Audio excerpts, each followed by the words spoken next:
Some of the things I'm going to share with you, I want you to remember for a long, long time, because the ideas I want to translate for you drastically affected my life. So the man who shared with me ideas that changed my life, I want to share with you 3 of those basic subjects. When I first got acquainted with him, I used a lot of excuses as to why I wasn't doing well, had pennies in my pocket and nothing in the bank, that I was embarrassed about being behind on my big mouth promises to my family. And then he gave me one little simple phrase that really forever changed my life. And here's what he said: Mr. Rohn, if you want the future to change for you, you've got to change. But then he gave it to me in the form of a promise. When I was 25 years old, I've remembered it all these years, and it's going to be valid for you, so listen carefully to this promise. My teacher said to me, young man, if you will change, everything will change for you. What a clear message that was for me. He said, if you'll change your philosophy, if you'll change your habits, if you'll refine your thinking, if you'll change and accept some new disciplines, if you'll turn the corner where you've been in the past, go for a new life for the future, he said, all kinds of remarkable things will happen for you if you will change. If I used to cross my fingers and say, I sure hope things will change. I was hoping the government would change and the tax structure would change and that my boss would change and pay me more money. And I was hoping that circumstances would get better. And then I discovered from my teacher that those things are going to continue the same. In fact, all of those things that happen to us is kind of like the wind that blows. And the wind blows on us all. But if you just let the wind blow, I'm telling you, it won't take you where you want to go. All of us must use this wind to take us to the dreams we've got, to the equities we want, to the money we want, to the income we want, and to all the things we want our life to have. This is where we want to go, and we've got a good wind, but we must not leave our future just to the wind, just to the economy. Here's what we must learn to do, and that is set a good sail. And that's what my teacher taught me in those early days. He said, Mr. Rohn, the wind is going to blow however it's going to blow. Politics are going to be politics, and the economy is going to be the economy. And however it turns out, that's the way it's going to be. What you must learn to do is not to wish for a better wind. That's naive. The key is to wish for the wisdom and the skills and the learning so that you can set a better sail. And so that's what I did at age 25. I went to work not on the economy. I didn't go to work to try to change the government. I didn't go to work to try to change my boss or the company. I didn't go to work to try to change circumstances. I went to work to try to change myself. And I picked up that promise. My teacher shared with me that if I would change, my income would change. If I would change, my future would change. And sure enough, his promise came true for me. The first 6 years of my economic life, I wound up broke. The second 6 years of my economic life, I wound up rich. But interestingly enough, the second 6 years of my economic life, the government was about the same and the economy was about the same. You know, the companies were about the same. What they paid was the same. You know, my negative relatives were the same. But I was not the same.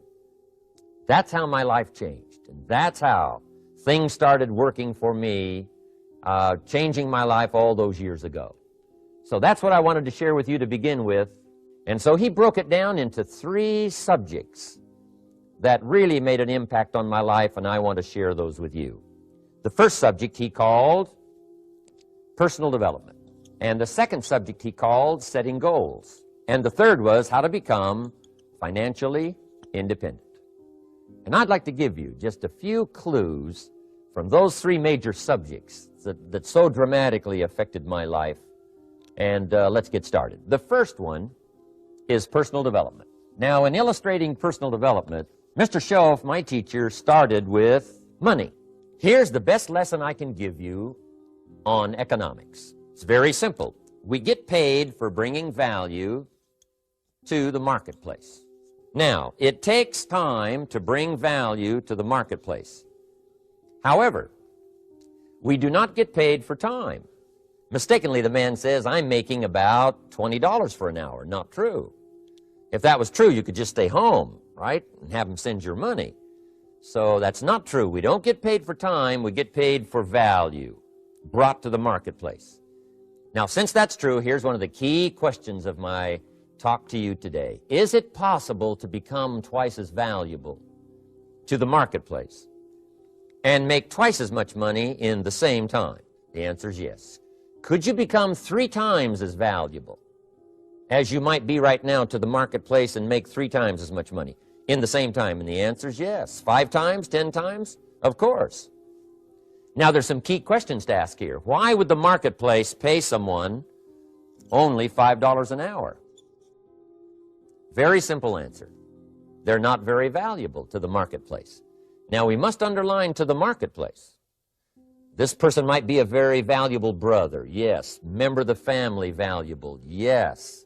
Valuable citizen of the country, yes.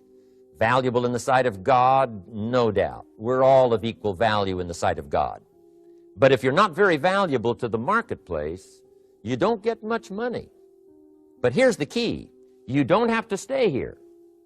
Now, as you begin to climb this ladder, why would the marketplace pay some people $50 an hour?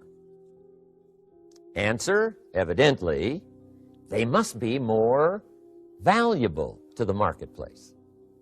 10 times more valuable. And is that possible for someone to be 10 times more valuable and earn $50 an hour instead of 5? And the answer is yes. And would the marketplace pay one person $80 million for 1 year's work? And the answer is, of course. If you helped a company make $1 billion, would they pay you $80 million? I'm telling you, it is possible.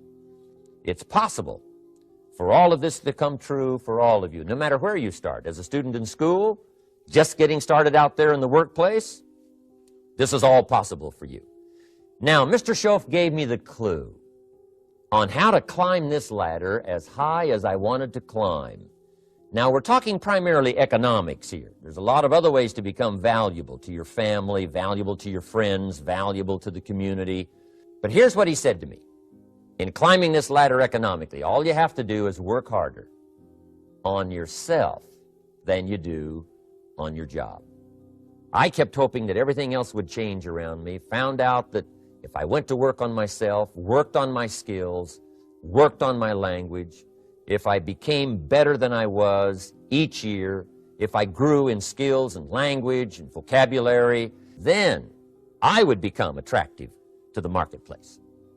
Not very long ago, a company called me and said, Mr. Rohn, we're expanding internationally. Would you give us a bit of your time? We'll add some millions to your fortune. And I said, okay. And I thought later, isn't that interesting they would call me? Then my second thought was, of course they'd call me. Who else would they call? I can get the job done. Now, what a contrast for me, farm boy from Idaho, raised in obscurity, parents of modest means, broke when I was 25. How come I would get a telephone call and someone offer me a lot of money to help them in expanding around the world? Simple answer, evidently. Something happened to me between age 25 and where I am today. And I can tell you where it all started. From my teacher, Mr. Schoaf, who said to me, we don't have to change what's going on out there. That's the wind that's blowing. All we have to do is change what's going on in here. And now there's several ways to do that. And let me give you those ways. Here's the first one. We must learn from personal experience. Pretty simple. Learn from what happens to you. Take a look back over the last few months. Did you make some mistakes? How could you correct those for the future? Take a look back over the last year. Have you done it right or done it wrong? Learn from your personal experience. Mr. Schoaf asked me when I first met him, he said, Mr. Rohn, how are you doing? You've been out there now 6 years. And I said, I'm not doing very well. He said, I suggest you not do that anymore. What a simple, swift analysis to my situation. He said, if you keep doing it, the next 6 years will be like the last 6. You don't want that to happen. Let's make the changes. So learn from your personal experience. Now, here's number 2, why I came to share this video experience with you today. And that, I call it OPE, other people's experiences. That's me, other people. That's your friends and colleagues, other people. The people you meet that can pass along to you their experiences, what's happened to them, the mistakes they made, how they corrected them, how they changed their health and changed their bank account and changed their income and changed their future. That's it, other people.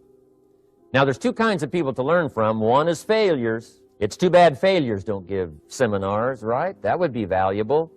But now then we must also learn from positive, people that have done well. They've got the health, and so we ask them, how did you become so healthy?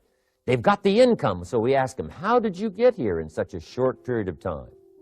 So now here's what's important in personal development. In learning from other people, we learn, number one, by observation. The reason I created this video was something that you could see someone's experiences translated for you. Second, we learn by what we hear. I've got some of my lectures on cassette tapes, so you can take them with you wherever you go and learn by listening. Turn your car into a mobile classroom and listen. And then listen to the sermon on Sunday morning. Listen to the lectures. Listen to the teacher. Listen to someone who's got something good to say. And then number three is vitally important on personal development, and that is read all the books. Mr. Schoaf got me started on my library. I've got one of the better libraries. Haven't read everything in it, but I feel smarter just walking in it. My library. At least I was smart enough to buy it. Now I got to be smart enough to read it. Then, of course, I got to be smart enough to decide what's valuable and then do it. But this one is very important. Become a good reader. But I started reading the books, attending the classes, making sure that I got in front of people that had something good to say. And then I started keeping a journal. One of the major things my teacher taught me was to keep a journal. He said, don't trust your memory. If you hear something good, just make a little note and write it down. So I would suggest you do the same.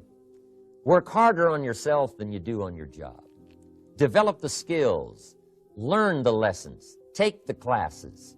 Absorb all that is being taught to you these days. And then later on, of course, you can sort it out, what's valuable to you and how to refine it for your business and for your life and for your future. But the main thing is to get it and start this process of personal change, personal development. And let me say it one more time. If you will change, everything will change for you. You'll keep growing. As you look back on a few months, look back on a few years, you won't believe the progress you can make economically, your relationship with your family, your friends, and whether you're in sports or economics or whatever. I'm telling you, that whole process of committing yourself for personal change, personal value, can really make your life unique and worthwhile.